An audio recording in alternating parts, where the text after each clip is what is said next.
আমরা তিনজন মিলে বেরিয়ে পড়েছি। এই যে আমার পার্টনার, আর ওই পাশে এখানকার একটা লোকাল তামিল মানুষ আছে। তো আজকে একটা জায়গা যাচ্ছি কিছু মাল নিয়ে, তো আপনাদেরকে জায়গাটা শেয়ার করব, ভিডিওটা অবশ্যই কন্টিনিউ করবেন আর দেখবেন, খুবই ভালো লাগবে। আর এই ভিউটা আপনারা অনেকবার দেখেছেন আমার মোবাইল থেকে, তো আজকে নতুন কিছু দেখাবো আপনাদেরকে, তাই ভিডিওটা অবশ্যই কন্টিনিউ করবেন। জায়গাটা যাচ্ছি, দেখো এই জায়গাটা আমার অনেক আগে ভিডিওতে দেখেছো, এরকম মানে গাছপালা অনেক কিছু বন জঙ্গল ছিল। তো এই জায়গাটা কেমন সাফ করেছে, আকর্ষণ করে ঘিরেছে। তো এখানে দেখে আপনাদের মনে হচ্ছে কি হয়তো কোনো একটা কোম্পানি হবে।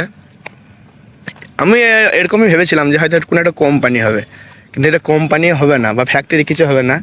এখানে হবে মানে ছাগলের আর গরুর হ্যাচারি আমাদের অনারের। ওখানে যে বাড়িতে অনেকে ভিডিওতে দেখেছো যে বাড়িতে ওর ছাগল গরু আছে, কিন্তু সে ওই বিজনেসটা আরও বড়ো করে করবে। তার জন্য কীরকম কুসুমভাবে ঘিরেছে দেখেন, আর জায়গাটা খুব সুন্দর পরিষ্কার করেছে দেখেন। আর এই যে গাড়ি করে আনলাম, এগুলো এখানে নামবে, মানে এখানে একটা ছাওয়ানি হবে, আর ছাওয়ানির মধ্যে রোদের সময় ছাগলগুলো থাকবে আর কি। আর এই গোটা মাঠটাতে মানে সব সেপারেট সেপারেট আর কি, ছাগলের বাচ্চা একদিকে, ছাগল একদিকে, মানে একদিক সাইডে চড়বে, তারপর আবার অন্য সাইডে চড়বে, একদিকে ছাড়বে না, সব পাই ডিভাই করবে। তো সবই আমি দেখাবো আপনাদেরকে। তো জায়গাটা দেখেন কত সুন্দর, এইভাবে ঠিক জঙ্গলের মধ্যে পড়েছিল। আপনারা অনেক ভিডিও দেখেছেন, আমি আগে এখানে অনেক ভিডিও করেছি। তো এটা সাফ করতে মানে এই জায়গাটাকে রেডি করতে 3টে জিসিবিতে 15 দিন লেগেছে, তারপরে সাফ হয়েছে আর কত সুন্দর করে ঘিরে। এবার এখানে এই কাজ শুরু হবে, তো এইখানে আপডেট আমি দিতেই থাকবো কত সুন্দরভাবে, মানে যে কাজটা এরা করে পরিষ্কার পরিচ্ছন্নভাবে করে দেখেন। আমাদের মতো নয়, এখানে যদি কাউকে দেখানো হয় যে এখানে কী হবে, সবাই ভাববে হয়তো একটা কোনো পার্ক বা বড়ো কিছু হবে, কিন্তু তা নয়। এখানে একটা ছাগলের হ্যাচারি হবে, দেখেন আপনাদেরকে একটু ঘুরে ঘুরে দেখাই। আর ওই যে ওইখানে মানে রড এনেছি, রড এগুলো নামছে, কাজ শুরু হবে ঢালাইয়ের। আর ওই সাইডটা আমাদের রুম হবে, চলুন আপনাদেরকে দেখাই।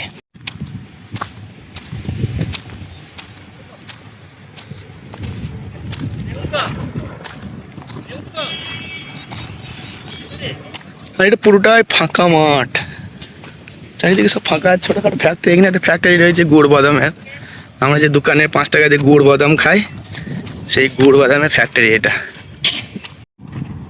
আর এখানে কারেন্টের কোনো ব্যবস্থা, মানে কারেন্ট আছে লাইন নাই, সোলার সিস্টেম করে দেখেন। সোলার বোর্ড বসিয়েছে, মানে সোলার দিয়ে একটা, ওইখানে একটা বোর মোটর আছে, ওই যে একটা বোর মোটর রয়েছে, ওই বোর মোটরের জন্য এখানে সোলার সিস্টেম করেছে, খুবই সুন্দর। এই সোলার আমাদের ওইদিকে মানে যদি করা হয় কম খরচ হবে, অনেক কম খরচ। কত খরচ কি জানে, জিজ্ঞাসা করতে হবে মালিককে। যে সোলার সিস্টেম আমাদের দিকে মাঠে বসাতে হবে, তাহলে কারেন্টের খরচটা কম হবে। তো যাই হোক, এখানে কীভাবে কী হচ্ছে আপনাদেরকে সবটাই দেখাবো। যাই, ওখানে গাড়িটা খালি করছে, আমাকেও যেতে হবে, একটু হেল্প করতে হবে। এখানে পুরো বাউন্ডারিটা প্রায় 4 বিঘে হবে। তো এখন এখানে ছাগল থাকবে 60 থেকে 70টা ছাগল থাকবে, আর গোটা 10-15 গরু, মানে গাই গরু আর কি এখানে থাকবে। তারপরে এবার আস্তে আস্তে ওটা বাড়বে। এটা করতে মানে এই প্রজেক্টটা করতে 25 লাখ টাকা খরচ। 25 লাখ টাকা ফিটিং হবে, 25 লাখ টাকা কন্ট্যাক্ট আছে আর কি। তো আমাদের ওইদিকে আমরা ভাবি হয়তো যে কোনো বিজনেসে মানে খরচ করতে চায় না, কিন্তু এইদিকে প্রথম মানুষ হেভি সুন্দর করে জিনিসটা এমনভাবে করে যাতে একবারই করবে আর কি, দেখুন মানে 1 যুগ 2 যুগ যাবে সেরকমভাবে করবে। তো যাই হোক, গাড়িটা খালি করতে হবে। তো এখানে গাড়িটা খালি করব, তারপরে গাড়িটা খালি করে আপনাদেরকে দেখাচ্ছি। ওই যে হনুমান বসে আছে, হনুমান, আর এই একে হনুমান, মানে আর কোনো মা, আর কোনো মা ಇಲ್ಲ ಪೇಸಿಲ್ಲ ನಾ ವಿಡಿಯೋ போடுற ಹಾಯ್ சொல்ல அவன் মানে ও তামিল, ও ডিসপ্লে মালটা তামিল মাল আমাদের সাথে আছে। তো এটা নামাই, তারপরে আর কিছু জায়গা আছে আপনাদেরকে দেখাবো। এইখানে ঢালাইয়ের কাজ শুরু হবে। এই যে এখানে বোর কেটেছে, মানে ভিট কেটেছে ঢালাইয়ের, এই যে এগুলো ঢালাইয়ের জন্য এনেছে রিংগুলো নামানো হচ্ছে। এই যে খালগুলো করেছে, এগুলো থেকে ঢালাই পিলার উঠবে, কতটা খাল করেছে দেখেন। আর মাটি দেখেন কত সুন্দর, আমি তো বললাম এখানে একটা অন্য কিছু করো, বলে না ছাগলের গরুতে বেশি প্রফিট, তাই এই বিজনেসটা করবে আর কি।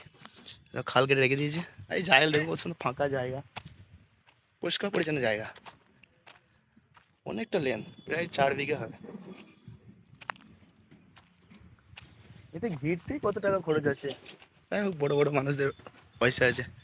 এখানে এটা হচ্ছে তিরুপুর, খুব সুন্দর জায়গা, সব মানে কৃষি এলাকা, গ্রাম্য পরিবেশ।